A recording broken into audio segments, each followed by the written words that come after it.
Bonjour, plutôt, salam alaikum. Nous sommes toujours le 21 décembre 2022. Merci de nous être fidèles. Merci beaucoup. Vous êtes de plus en plus nombreux et nombreux à nous suivre. Nous terminons cette fin d'année 2022 avec beaucoup de records d'audience. Donc, je vous remercie énormément. Je voulais aborder avec vous un sujet qui alimente beaucoup d'inquiétudes, notamment ici au sein de la diaspora algérienne en France.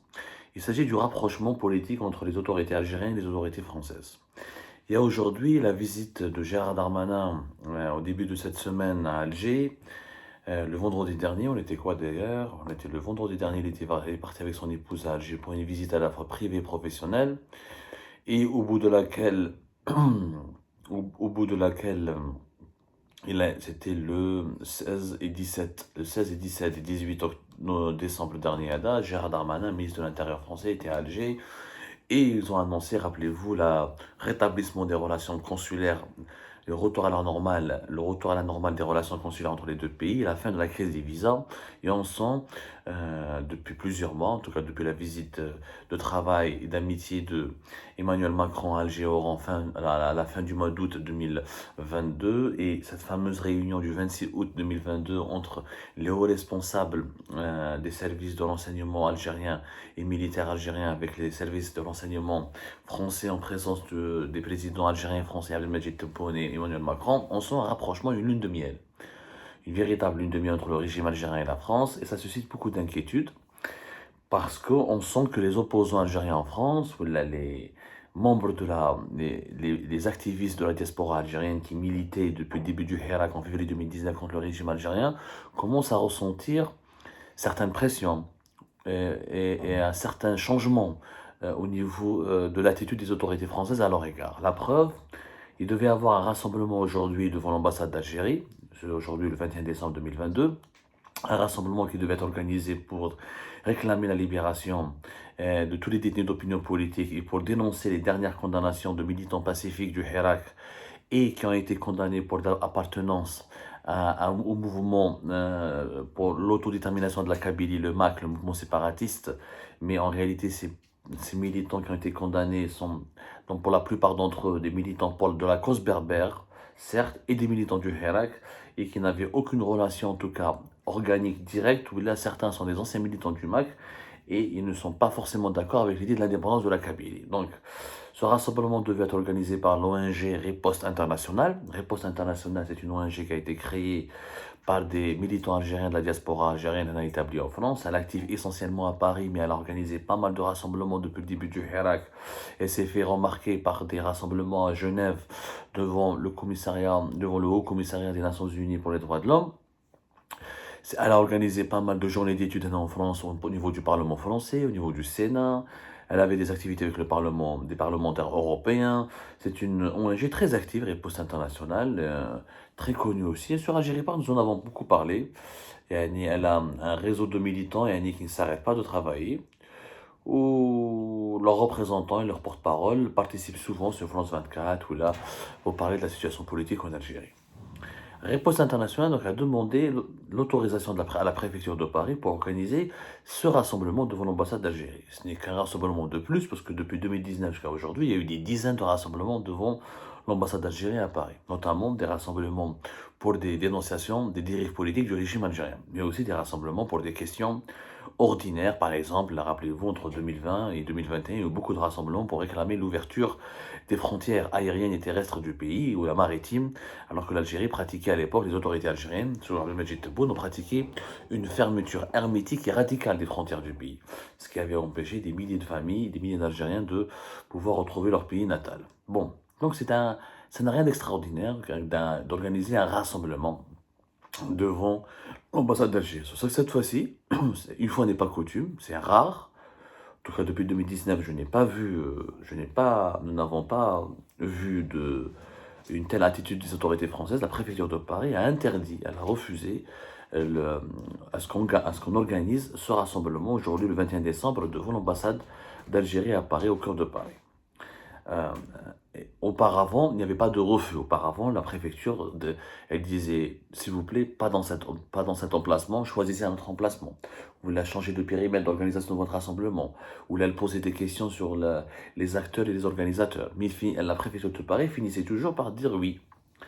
Ben, cette fois-ci, elle a dit non. Elle a dit non et Riposte Internationale, elle nous a fait parvenir un communiqué, une lettre où elle explique son incompréhension face à cette décision. Elle dit que le 20 décembre 2022, à 16h26, une réponse défavorable nous a été notifiée pour un motif que nous considérons comme peu convaincant.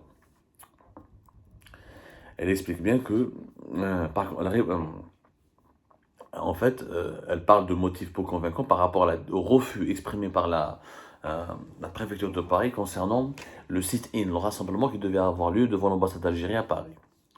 Riposte Internationale dit aussi qu'elle s'interroge sur les motivations réelles qui ont présidé à la décision de la préfecture de police de Paris et au nom de respect de la procédure en vigueur, notamment le décret numéro 2400-374 du 29 avril 2004 et de l'article L211 cadre du Code de la sécurité intérieure qui stipule si l'autorité investie des pouvoirs de police estime que nos manifestations projetées de nature à troubler l'ordre public, elle interdit par un arrêté qu'elle notifie immédiatement au signataire de la déclaration. Sauf que les rassemblements organisés devant l'ambassade d'Algérie n'ont jamais eu de trouble à l'ordre public.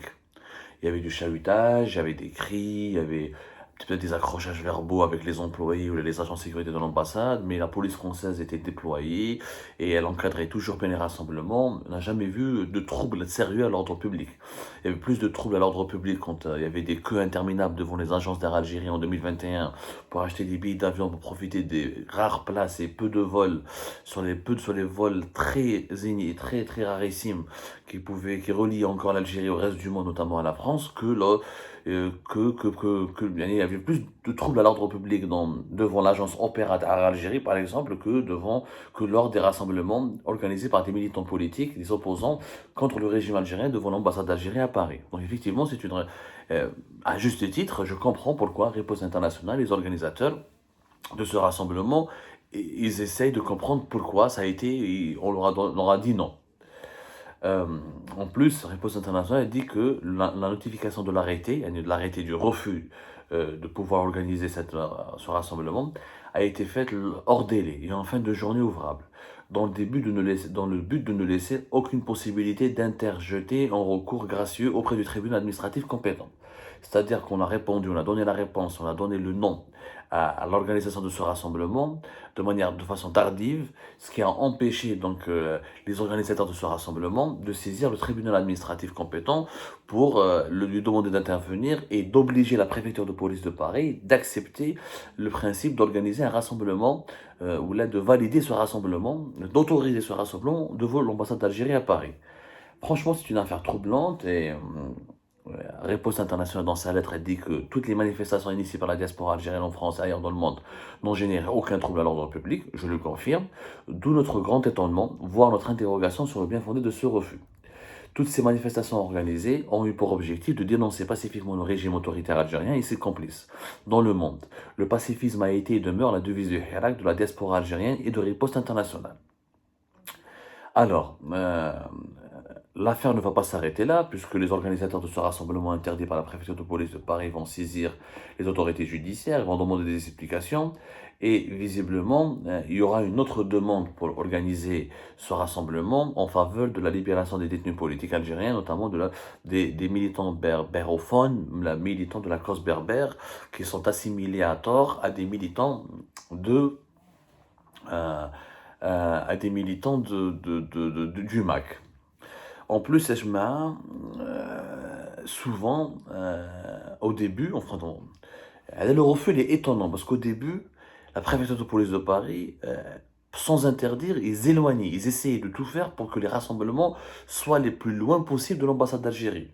Mais devant l'ambassade, par exemple, une fois, ils ont demandé à ce que l'emplacement change de place, euh, pour aller vers une autre place, c'est-à-dire de la place Narvik vers la place Saint-Augustin, pas loin de l'ambassade d'Algérie à Paris, pour que les protestataires et les manifestants ne soient pas très visibles par les employés ou les agents de l'ambassade. Ça, c'était avant. Mais maintenant, c'est-à-dire ce refus inexpliqué ou qui intervient dans des circonstances un peu bizarres, des circonstances d'un rapprochement entre les deux régimes. La question se pose. Le rapprochement entre le régime algérien et l'État français. La question qui se pose, est-ce que la France a sacrifié les opposants algériens? Est-ce que la France ne veut plus gêner le pouvoir algérien? La réponse en partie oui, parce que je vous rappelle que l'ambassade d'Algérie à Paris a toujours protesté auprès du Quai d'Orsay, du ministère français des Affaires étrangères, à chaque fois qu'il y a un rassemblement devant son seul locaux. Et à chaque fois que la police française, si la police française ne venait pas, ou elle ne vient pas pour sécuriser le périmètre, et ben, les autorités algériennes se vengent, ils enlèvent les policiers algériens à Alger devant l'ambassade de France à Alger. Et les autorités algériennes faisaient régulièrement ce chantage. Sauf que les policiers algériens devant l'ambassade de France à Alger, c'était pour protéger contre toute action terroriste, parce qu'il n'y a pas de rassemblement politique contre la France en Algérie, et que les actions de protestation contre l'ambassade d'Algérie en France, ce sont des actions de protestation totalement pacifiques. Mais c'était un sujet très sensible entre les autorités des deux pays.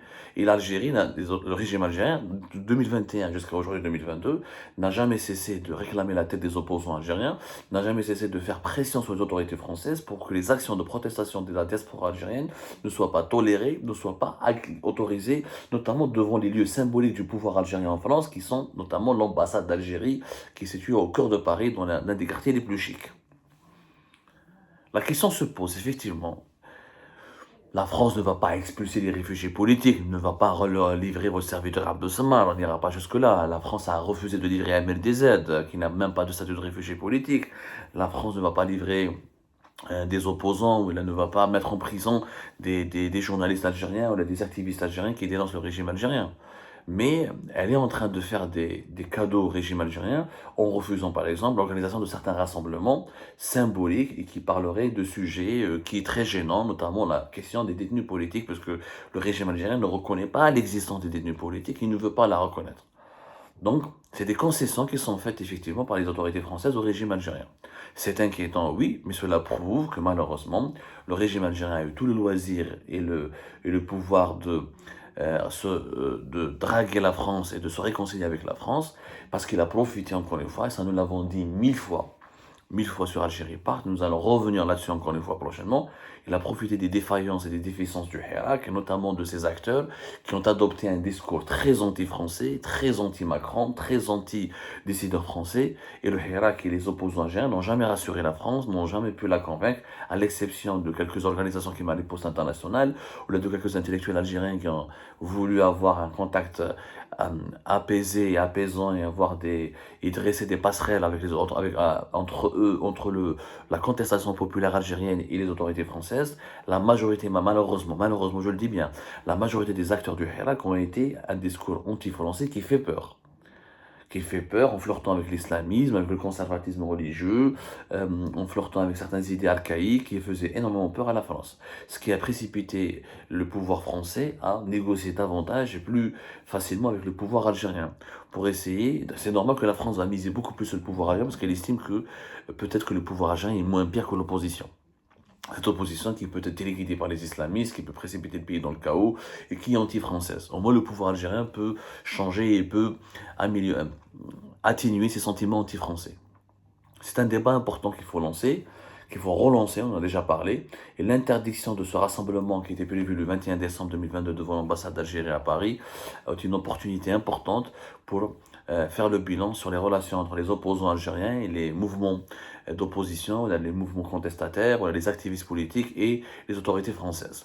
Et peut-être se dire, attention, oui, ce rapprochement est en train d'en profiter énormément au régime algérien, mais il faut dire que l'opposition n'a absolument rien fait aussi pour mettre le monde, les puissances occidentales, notamment la France, puissance importante des lobbies, avec son lobbying important en Algérie, ils n'ont absolument rien fait pour la mettre dans leur poche, pour gagner son adhésion et gagner son confiance. Inquiétant pour l'avenir, mais on n'est pas condamné à l'échec. Il est temps de se remobiliser et de faire un véritable lobbying pour que les voix des défenseurs des droits de l'homme en France puissent s'exprimer toujours et de façon encore plus intense pour faire des pressions très utiles sur le régime algérien qui a verrouillé le pays, qui a étouffé toutes les libertés publiques et fondamentales. Sa seule peur aujourd'hui, sa seule fragilité, c'est les pressions internationales qui pourront le fragiliser et l'affaiblir. On le voit très bien avec les pressions américaines sur le dossier russe et on l'a bien vu sur les pressions du Parlement européen et des pays européens sur la question des droits de l'homme. À tout comme ça, tout à l'heure pour d'autres éclairages.